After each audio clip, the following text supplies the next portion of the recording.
Halo, selamat datang di layar Niskala. Siapkan diri kamu buat video horor yang bakal bikin merinding. Jangan lupa like, comment, subscribe, dan tekan tombol loncengnya biar nggak ketinggalan cerita seram berikutnya. Yuk kita mulai.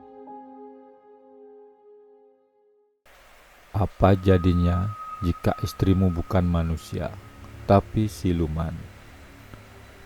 Bagaimana jika hubungan yang kau anggap mimpi indah ternyata adalah awal dari mimpi buruk tak berujung?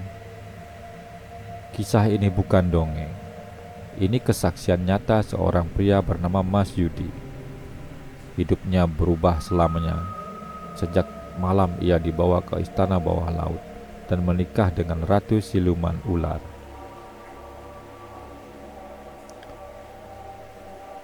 Dulu, Yudi punya segalanya. Usaha elektronik yang sukses, uang melimpah, dan keluarga.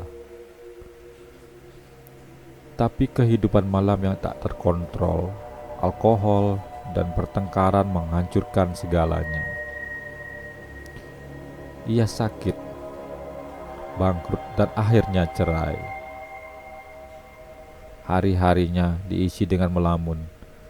Di saat putus asa itulah sesuatu datang.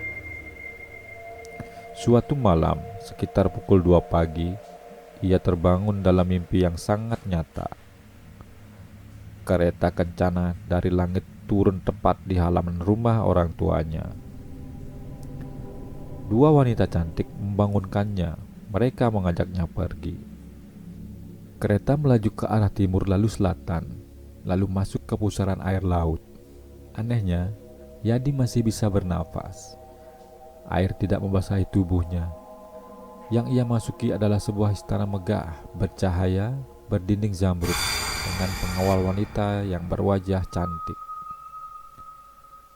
Dan di sana, sang ratu muncul, wajahnya begitu sempurna, kulitnya cerah, matanya tajam. Tanpa basa-basi, sang ratu menawarkan pernikahan. Dan sang ratu menanyakan kepada Mas Yudi apa yang akan menjadi mas kawinnya.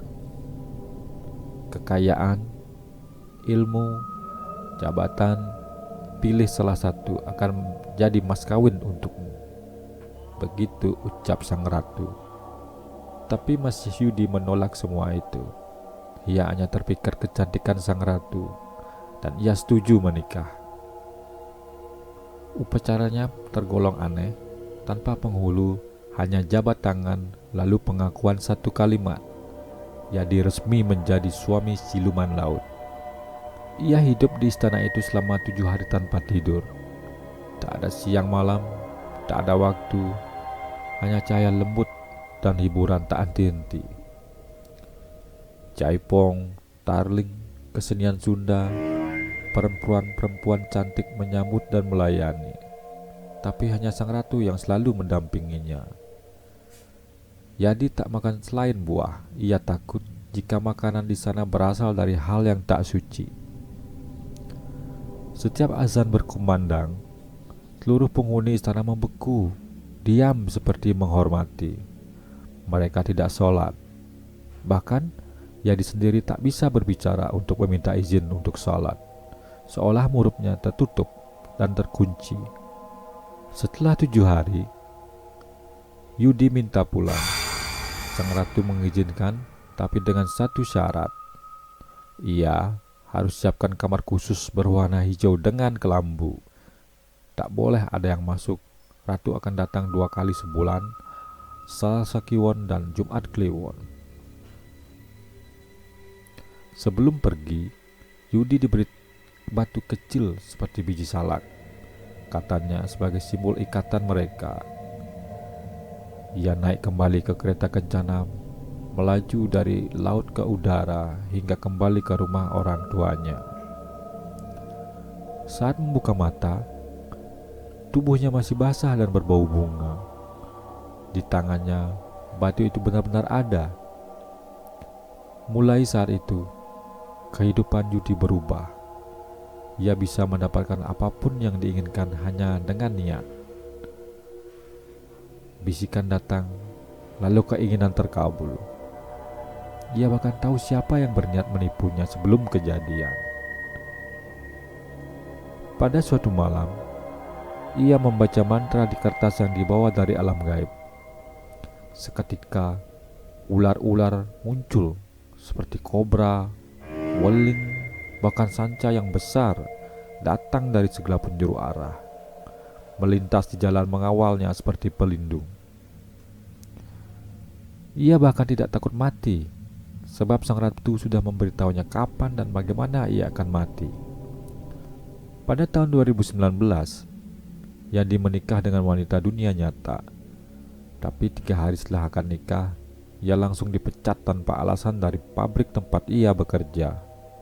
Usaha apapun yang ia jalani pasti akan bangkrut. Setiap malam, sang siluman datang lewat mimpi. Kali ini, tak lagi lembut, ia marah dan mengancam. Dalam mimpi, Yadi dibakar hidup-hidup, dikepung pasukan gaib. Ia selamat, katanya hanya karena roh almarhum ayahnya yang datang menolong.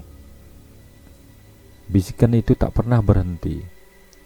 Ia bisa tahu siapa yang akan mencelakainya. Bahkan tahu seseorang yang mencuri sepeda motor saudaranya dan menyaksikan karma langsung terjadi. Yudi mencoba melepaskan diri. Ia mencari orang pintar, ustadz, atau siapa saja. Tetapi semuanya palsu, katanya. Ia merasa capek, ingin lepas dari siluman itu, tapi tidak tahu caranya. Pernah suatu malam, ia bermimpi bertengkar dengan sang ratu. Yudi minta bukti. Kalau kamu memang benar istriku, tunjukkan. Begitu katanya. Sang ratu memberi batu lagi. Saat bangun, batu itu benar-benar ada di tangannya. Bentuknya mirip biji salak, tapi dingin dan berat. Yudi sempat dites oleh seseorang.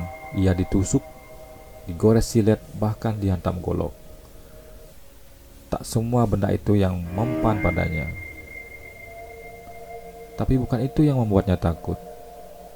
Yang ia takutkan adalah kehilangan hidup normal. Kekayaan bisa datang dengan harga yang tak terlihat.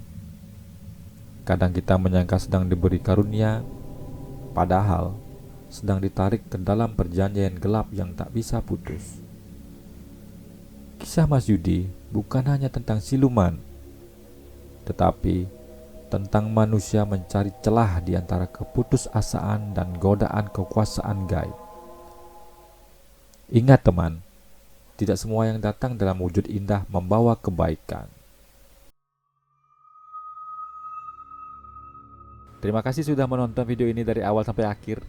Jangan lupa like, komen, subscribe, dan nyalakan loncengnya supaya tidak ketinggalan cerita seru lainnya.